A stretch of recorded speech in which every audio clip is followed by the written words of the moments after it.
Hi Mini enthusiasts, how you doing? Sorry Keith.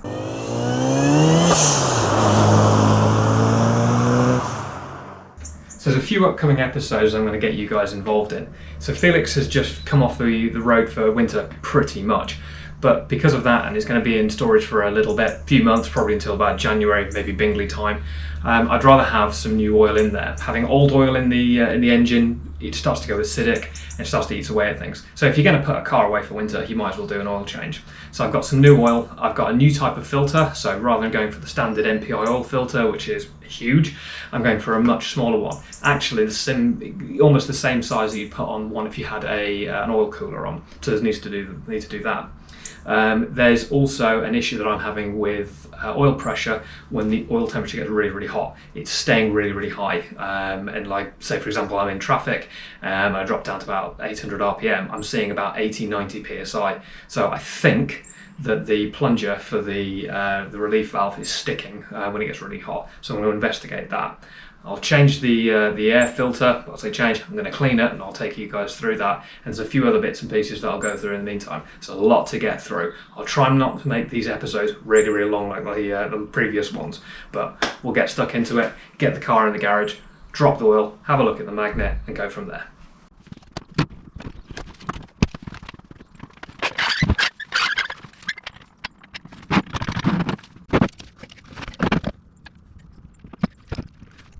So the magnet doesn't look too bad, but what I like to do is get an old rag, preferably a bit of one that's quite clean, and just take everything off and have a look at it under some other light.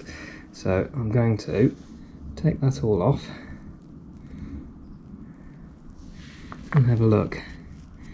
And there's no bits in there that I can feel with my fingers, and there's nothing untoward that I would say there's an absolute game changer. It's just a bit of standard wear, to be honest with you. There's no bits still on the magnet that's sticking up. So it just seems to be quite, as you see, like grey swarf more than anything else, and that tends to be just casual wear. I mean, the engine's only done 2,000 miles, so I kind of expect it still to have a slight bit of bedding into the rings and maybe the camshaft, but overall there's nothing to write home about. So pleased with that, and the oil is draining quite nicely. Right, on to the next. So the oil filter is off. Typically, because it's an MPI, as you remove it, all the oil goes everywhere, but you can see I've got barely any room. So that's the cable for the alternator, that's the turbo feed, that's for the NOx sensor, and there's a plug down there for the coil pack as well with the appropriate earth. I've had to move all the HT leads out of the way. You can see it's a bit of a pain in the backside to do. So this is the old oil filter. This is a new one. So these here are the threads that go in. So you basically get an adapter like that. That goes into the block and then that screws in. And these are 13/16, and they are the same as the MGF. So my mate Elliot, because he's a genius, has made me this.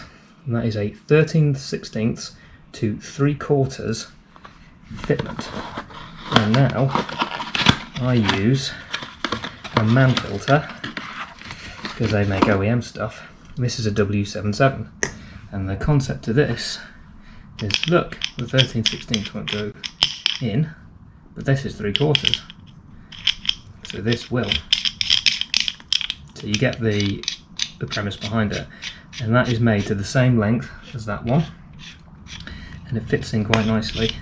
And it's got a similar system, it's got a one-way valve in it. These are very, very good oil filters. So the beauty of this, as you can see, it's got a one-way valve, it's got a spring in there, as do these. So this will go on. So once I have cleaned all behind there, I'll stick it on and I'll show you the difference in height. So that's the new adapter in, and it all cleaned up. That's the oil filter. I've only put a little bit of oil. I've seen people fill these things. I still don't understand why. It'll make pressure, and then put a little bit of oil over the top. And I'm going to try and do this one-handed, but I'm not, because I'm holding a camera and I'm holding an oil filter. It's a pain in the backside. I'll show you after. So that's a new oil filter in. As you can see, I've got loads of room for activities here. The beauty of this will be removing it in the future. I won't have to do as much as this I'm doing anyway, which is essentially moving the radiator forwards to be able to bring the oil filter back. I only do about 2,000 miles maximum a year in this car anyway, so in terms of frequency of changing the oil, I'm not too bothered. But speaking of which, I'm using this year CTV by Miller's. I've used this in the past with Felix in one of the previous guises of the engine. I've used Valvoline VR1 in the past, which is absolutely fine, but I've noticed at higher oil temperatures that it gets very, very thin. So I'm going to give this a go. It's 6 2/3, which you use, but I thought I'd give this a go and see how the engine gets on at higher oil temperatures. But yeah, we'll get that in, I think, and then we'll move on to removing the radiator and the coolant in the radiator, so I can get to the starter motor, remove that, and then get to the plunger at the front.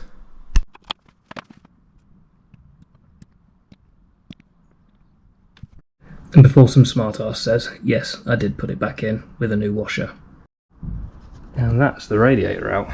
There's a bit of cleaning up to do behind here, but I've just done a sanity check on all the bolts, everything's good. The pipes are all off, but main thing, I can get to the starter motor, and then that can be whipped off and I can get to that. But whilst I'm here, I'm just going to have a check of everything as well.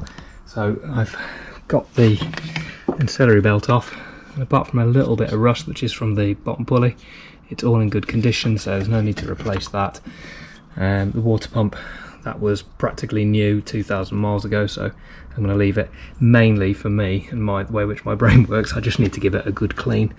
So I shall do that, and then I'll whip the starter motor off. Well, you can just see the starter motor is off, and I managed to remove the cover for the plunger.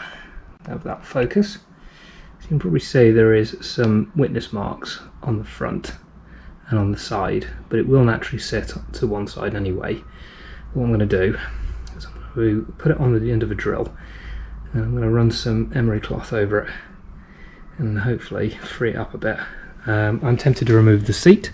I might do that, but I'll do this first. So let's go on. And there we go. And that's a combination of going from 400 grit down to 1200. I've rounded the edges a little bit as well, see if that'll help. But the main thing was I think it was getting stuck in there and stuck down. So we shall see if that makes any improvement, because if not, it's going to be a pain in the backside to try and solve it any other way. But the spring, which is down here, was fine, and that sits in like that, and then goes into the oil gallery, and then it moves under the oil pressure. So as long as that is free moving, I think we're on for a winner. As I'm slowly starting to put everything back together, I did also think about maybe the sensor is wrong. So looking online and a lot of Facebook groups, these are the standard pressure sensors that you get with the AMX series gauges, and they're renowned for being useless, and with vibration they tend to die. Now this has been on the car since 2019. So what I've done is replaced it with a Honeywell one, which is similar to the one, or same as the one I've got on the fuel pressure regulator for Felix. And they're German and they are well known. The calibration data is exactly the same, so I've got that on the car now. So I'll give it a turnover and see what my oil pressure is. I have cranked it a little at the moment to just build pressure through the system, but we'll go for a first start and we'll see what our oil pressure is. Right, so here we go. Good start is it's already reading 0, whereas before it was reading a couple of psi above. I'm getting no warnings, so because my oil pressure light ding, is actually my ECU light, because I've got all the oil information there. So here we go. Perfect for a cold start, up in the 80s. So I'm going to leave that running and bleed the coolant. So the next stage is cleaning the air filter. So I had this kit a couple of years ago, but I'm going to give it another try because I don't think I did it last year. So the air filter it's bent and buckled, I get it, but it's in a very restrictive area. So I'm not going for perfection on this, I just need functionality, which is very odd for me. So this is the cleaner. You spray it in, leave it for 10 minutes to do its job, and then clean it out with cold water, and then you spray it with the oil, which is the stuff that makes it that purpley red colour you get with K&Ns. So I'm going to give that a bash and see where I go. There you go, it's been on for 10 minutes. Give it a rinse off. Doesn't seem to have that much dirt on. Seems to be getting rid of the pink, as you can see.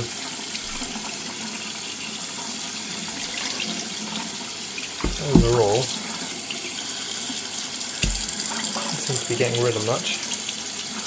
But keep cleaning and see where it leads me. Now it's dry, you put the spray on. So you've got to do this from 3 inches away. I'm going to do it all over and then leave it 20 minutes to wick. So I'm going to do it on this tray, and if you haven't seen these before, if you want a drip tray, these are from IKEA. I was going to buy some more expensive ones, but these are like 4 or 5 quid, so there you go. So give it a good shake and let's make it red again.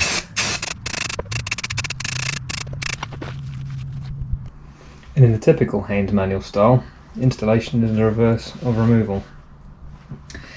It's all gone there quite nicely.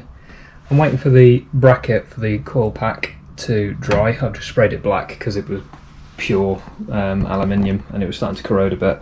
There's some bits I need to work on. The cylinder head's starting to go a bit rusty, but I'll get a wire brush onto that. But overall, service complete, and I should be on to the next phase. Thanks for sticking with me on this one, guys. So oil has been done now, the coolant has been done. So hopefully I'll sorted that oil pressure out, but I won't know until I get the car completely up to temperature and take it for a long drive and get it really, really hot. There's still more to come. I won't give any spoilers to the next episode, but it should be a good one. In the meantime, if you haven't got one already, the latest copy of Mini Wheel magazine has a familiar face in it. So this was shot at the beginning of summer and it's finally got in for the November episode. I'm really, really pleased with how it turned out. It's quite a privilege to be in there. A lot of cars do manage to get in, but I have been putting this off for years. So please, if you can, go and grab yourself a copy and have a read. In the meantime, guys, thanks so much for sticking around, and I'll see you in the next episode.